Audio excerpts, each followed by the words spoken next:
7 days ago, I started a journey to make 1 million coins in EA Sports FC, but things didn't go as expected. On day 1, I made 50,000 coins. On day 2, I made 100,000 coins. On day 3, I got banned from trading. On day 4, I made 200,000 coins. On day 5, I made an investment that completely ruined the series. And I spent the majority of day 6 getting the coins back that I'd lost. And today is day 7 of that challenge. And as you can see, if I go over to the transfer list, I've got a completely blank transfer list because in this video, I'm going to be doing things slightly different. And you might be wondering, why am I even trying to make 1 million coins? So the aim for this series was to make 1 million coins in 7 days, with each episode being a day of trading. And if I failed the challenge, I would give one person who had liked, commented or subscribed on any videos part of the series 12,000 foot points, which I'm still doing for this video. So if you want to drop a like, then you may as well do it. Go on. Do it. And as you can see, this is day 7 and I have got 268,000 coins and we need to talk.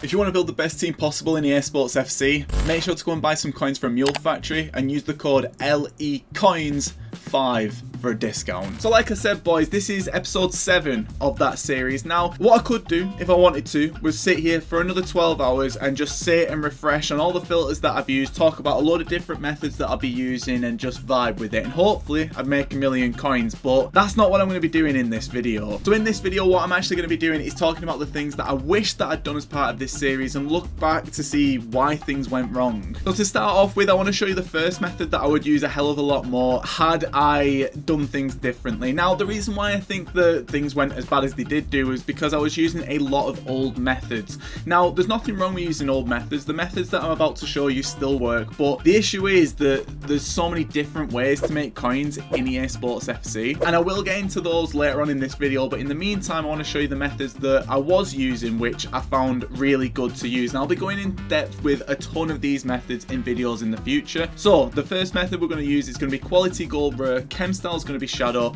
and you set up the max price just like this. You do max price 1,100, min buy now 1,200, and max buy around 5,000 coins, but that bit doesn't really matter. And then what I was doing was literally just sitting at this 59th minute and refreshing over and over again. As soon as I saw a card that was a deal, I would pick it up and I would sell it on. Now, this method did actually make me a ton of coins. The way that I used this method incorrectly though was sometimes I would pick up cards who weren't actually a deal. For example, this Upamecano, I would just rush through and I go, oh my god, that's a deal, but I didn't really know if it was a deal or not. The one thing that you've got to keep on top of with this method out of everything is the prices of the players. You can't do what I have just done there and just see a card and just mindlessly buy it, because I've now bought this Frimpong at 2.8k, and if I come over to the market, let's go and see how much he is actually selling for. So if I was to do this again, what I would actually do is utilize this method quite a bit throughout the whole series, but one thing I would do more so is keep a log of prices, whether that be on like an Excel spreadsheet or write it down somewhere or put it on my phone or whatever it may be, because that was a massive detriment to the coins, because sometimes you would buy cards like I've just bought then and it wouldn't be a deal. For example, I've just bought it at 2.8k,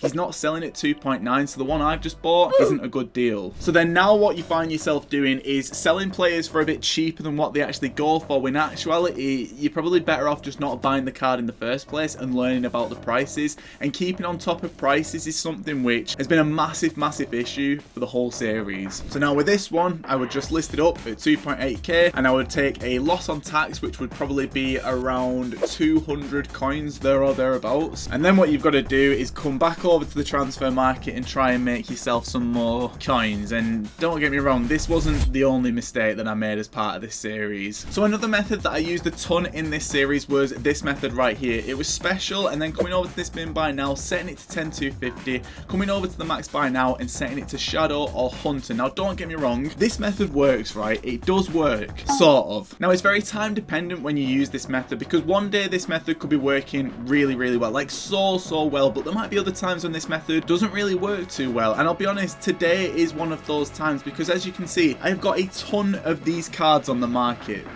The basic premise of the method was this: come to the 59th minute and just refresh over and over again. The issue with this method is that sometimes it's just not as good to do this method as other times, and then you find yourself sat here for an hour, 2 hours, 3 hours, maybe even 4 hours at a time, and you sit there and you think, I've only made 20,000 coins. Now when you're doing a time trial over 7 days, 20,000 coins in 4 hours, yeah, it's not bad, but if you do that for the full 7 days, you are literally never going to make the coins that you need. And whatever it is with specials, with the abundance of squad building challenges that we've got, or maybe milestones and evolutions or objectives or whatever it may be, special cards at that price of the lowest possible price get sniped so quickly from bots. Now I can't sit here and complain about bots because I've got a coin sponsor, but one thing that I ran into as a big issue with a lot of the methods that I was using was bots were taking every single deal that I would try and find. Now the only way to beat the bots is by using methods that, well, don't snipe at the minimum price. Every time you try and snipe at a minimum price, genuinely, you're wasting your time. So another method which I found a bit later on, which started to,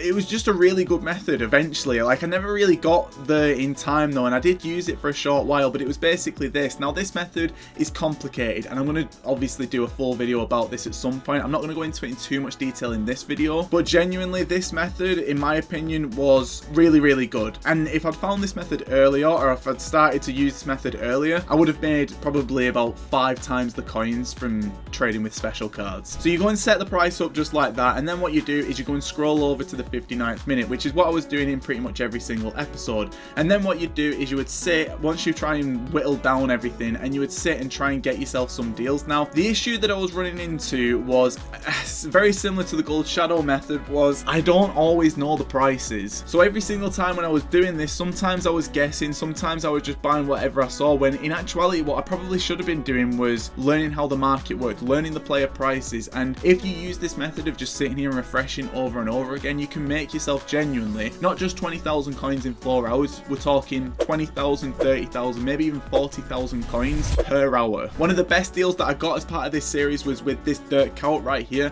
I bought him yesterday, I think, or the day before, at 32,000 coins, and I was able to sell him at 43,000 coins. If I didn't use this method and I would just snipe him blindly, I would never get that deal. So if I was to do this series differently, this is what I would do. I'd use the gold rose shadow method to get up to 150,000, 200,000 coins, and then when I was at that point, I would then start to trade with specials. As you can see in the top right, I was on 266,000 coins. One thing that I ran into quite a lot throughout this series was trying to make exciting content, always using different methods, when in retrospect now, I probably should have just stuck to one method that was making me coins. And that's one thing where I look back and I think, oh, I was trying to make a nice, exciting, entertaining video, but I don't think that there was anything really entertaining about hardly making coins each time. So another area which I completely overlooked was investing. Now I think investing is an easy way to make coins. Genuinely, I think that especially for EA Sports FC, it has never been easier to do investing. Now I was constantly seeing things about evolutions throughout all of this, and for whatever reason I never thought to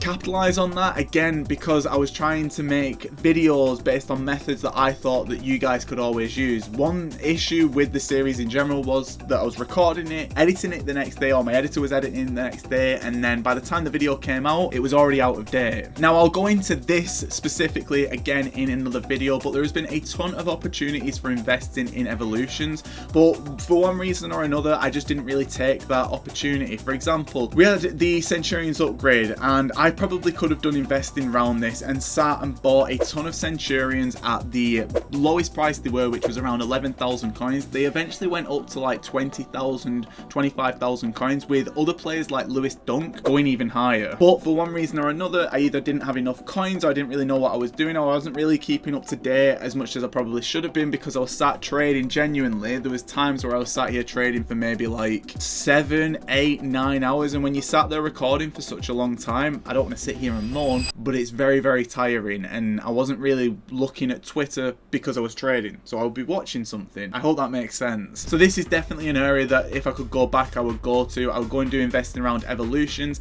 In addition to that as well, I would also go and do some investing out of packs. Again, I need to make videos on all of these things. There's a ton of different methods that I've got off the top of my head, but they're all for different videos. Across this entire series, I spent around 50 hours trading in this game, and our final coin balance is 200 466,000. Nowhere near 1 million coins. Now I could sit here and be frustrated that I never got that. I could sit here and be maybe a bit embarrassed that I never got that, but I'll be honest, I have learned a ton about not only trading in FIFA, but a ton about myself over these past 7 days. And I'm going to be completely honest with you boys, things are going to be changing going forward. You probably might not enjoy the changes that I'm going to be making, but these are changes that I need to make for myself. If you've enjoyed this video though, and you've enjoyed this series, make sure to click here to go and watch another one. I'll announce the winner for that giveaway on my community page in a few days. Oosh.